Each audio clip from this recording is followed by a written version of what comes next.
Welcome, Salontrepreneurs. This is the Form and Function Salon podcast, and I am your...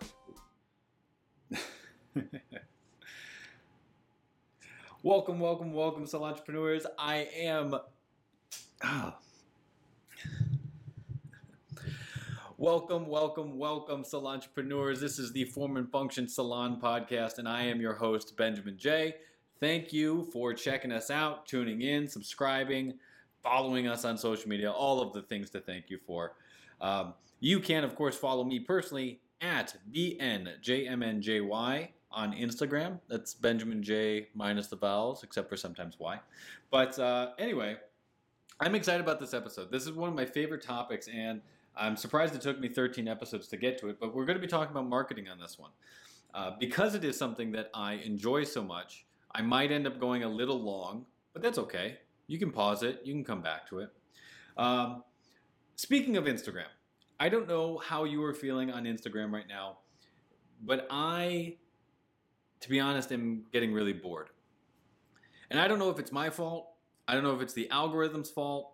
I don't know if it's really anybody's fault. But the truth is, on Instagram, I'm just not very inspired right now. And I feel like it's just becoming a time suck. Every time I open the app, I'm just kind of scrolling. And the reason for that is I feel like everything I'm seeing is becoming really, really similar. Now, I don't even mean one area. I just mean that everything that I see feels really similar. So just from a vibe perspective, I think that we all probably follow more than just hair on Instagram.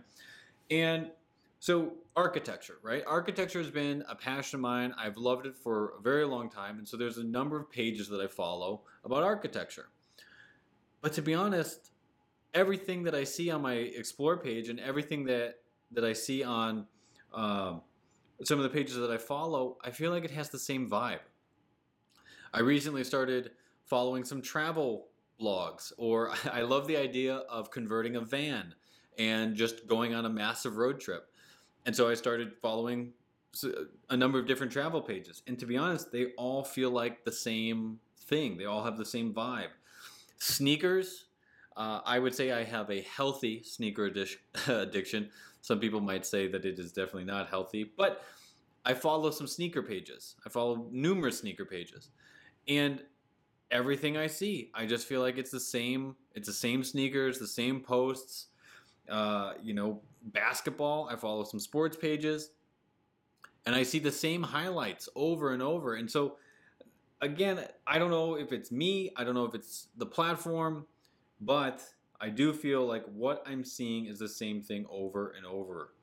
And our industry, the hair industry, is certainly not removed from that feeling. Again, I'm just speaking from my point of view, but everything feels so similar. We're all doing hand-painted balayages. There's vivids. There's men's fades. Like, I don't see that much uniqueness to the work, and I don't even see that much uniqueness to the presentation. Everybody's got a ring light set up. I have them too. Like, I'm not even removing myself from this situation. I'm just kind of voicing what I'm feeling right now. So, if you're in the same mood as I am, I think that what we can do is really try to combat that and come up with some originality. When we first started talking about content marketing and being able to put out photos, videos, all this stuff, showcasing our work, it was fantastic. But now that everybody has caught up to that platform, we almost need to do a 180 and get back into using it in a personal format. One of the big things that is happening is a lot of these pages, a lot of the things that we're seeing that aren't getting traction is because there's no personality on the page anymore. There's no uniqueness because, again, the work looks so similar. And even if you're doing killer work, there's a lot of people doing killer work. But it might sound a little cliche, but there isn't another you. So what I want to emphasize here is get into storytelling, not selling. We have to come up with more content that tells the story that we're trying to share with everybody versus only being the work. Okay, so visual content is great, right? as I have said, even though I can't say that, by putting out work that showcases the things that you can do in the salon, it does build the guest confidence in terms of your ability to do your craft. If they can see your work and be like, wow, this stylist is killer at color, or man, they do amazing haircuts here, that's great. But here's the truth. People like your talent, but they love you. And because of that, they need to know who you are. When we talk about content, there's really two ways for us to have content for our feeds or for distribution. The first one is curation. Now, when we talk about curating content, that means that we're going to go to outside sources in order to get content. And content is really going to be anything that we're sharing. Photos, videos, blog posts, whatever the case is. Anything that you're sharing with people online, we're going to consider content. So when we're curating it, what could be a source for curation? Well, you probably have a manufacturer that you're working with. So maybe you're going to share images that they did on a photo shoot. Or maybe they did a hair tutorial or something. So you're going to share that. You might even come across some hair that you were inspired by online. And so you're going to repost it or share it on your newsfeed. Now, you absolutely should try and give credit where credit is due. And if you can find the original stylist, you absolutely should be crediting them. I actually have a problem, though, with curation a little bit on Instagram. And I think that it's really unfair that pages, even when giving credit to the stylist, take the work, build up their profile, and then use their profile either to market promotion to other stylists or to sell their tools and their things. That's just how I feel. You're going, those sort of repost pages that take everybody's best work, put it on their profile, and then are willing to reach out to other people and say, hey, if you pay us $150, we'll promote you. I think that that's a sleazy business model. That's a side comment just that I have. But there's definitely ways to curate content that makes sense, and especially if it fits your brand. If you were, let's say, a men's salon or a barbershop, curating content from GQ would be a great source that helps support your brand that maybe you're not going to be able to have a fashion blog or whatever, but it would still support your image. So that's curation. The other thing when it comes to content is creation. Now, this is where you are going to be creating your own original programming, so to speak. You're going to tell your story. You're going to share your work. You're going to share your personality, your brand. A really great example of this creation versus curation concept is Netflix. If you remember way back in the day, Netflix started as a in-the-mail DVD service. Not very many people think of them that way. But at the time, they had to go out and curate their library, get those deals, find those DVDs. And even as it sort of changed into online streaming, they still had to secure contracts with other companies. They had to get Disney. They had to get Universal Pictures. They had to get Paramount to sign up so that they could distribute the content that those studios had made. Now, they had a fine business because that was their business. But it didn't really do anything to bolster who Netflix was. Netflix didn't have anything that separated it from, let's say, Hulu or even HBO. They're all just resharing the same programming from these other movie studios. And so Netflix started to get into originals. And they started to create something that was unique. They wrote their own stories. They produced their own content. And I think that all of us now are subscribed to Netflix because we love not just the stuff that they curate from the big guys, but we really love the original programming that they put out and some of the Netflix originals. I know for myself, it's some of my favorite shows. And so in the salon, that's sort of the same vibe that we want to have. Is we can curate a little bit, sort of fill in the gaps, but we really want to emphasize telling our own story and creating our own content so that there's something unique to us that our people want to come back and see. So speaking of our original content, what can we do? what can we do besides hair? You know, we obviously have our hands on that stuff. You know, um, the industry's become very good about creating time for photos. I was trying to think back to like the salon experience and like what was the last big thing that got added as a standard to the salon experience, you know? And uh, I do feel like a color bar is sort of becoming that where you know, bringing it out in the open is a little bit more expected, but maybe a great shampoo was the last edition. I don't know, but I do think that reserving time within somebody's service for photos or videos or boomerangs or whatever, creating a little memento after their service is almost becoming the expectation. Especially if you've built your name on it, because then if your next client comes in and is like, you know, they always take photos of their clients, but they didn't take a photo of me. Is my hair not good enough? Like, that might be a whole different thing. So, what can we create for our own original programming that will build our brand and tell our story besides just being the work that we do? So, I've got 8 items to run through just to float some ideas past you. In the future, we might be able to get into creating little like mini episodes on all of these ideas.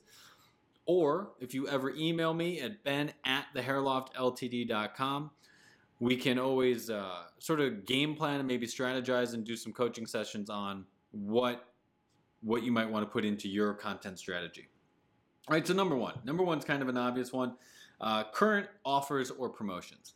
Now, I am not a discount fan. If you've been following me for a while, I think that discounts are really, they're a very addictive thing for business to get into, but they're also very destructive to your brand and to your pricing program or pricing menu structure.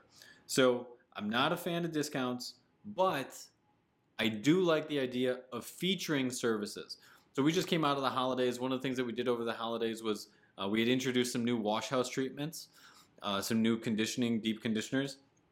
And so we featured one that was called, it's called Renewing. It's by Davines. It's in their natural tech category. And so we did a little play on words and we wished everybody a happy renew year. And we featured the anti-aging renewing treatment. So that was a way for us to create a little bit of a feature, but not a discount. Okay. Number 2, salon events. If you've got stuff coming up in the salon that you're inviting clients to, that's an easy one for us to think about our original programming and our original events. How about the details of your website? Now, first, you need to have a website. Relying solely on Instagram or a Facebook page or Pinterest, like you need to have somewhere that you're bringing people back to that, again, is your original place. You don't have to spend a lot of money on it. I love squarespace.com. I've got both Hairloft as well as Form and Function hosted on Squarespace. I love it. But what are some features of your website? Can you book a reservation through there? Maybe you have a blog. Do you have stylist profiles on your website? You can create content around your online website.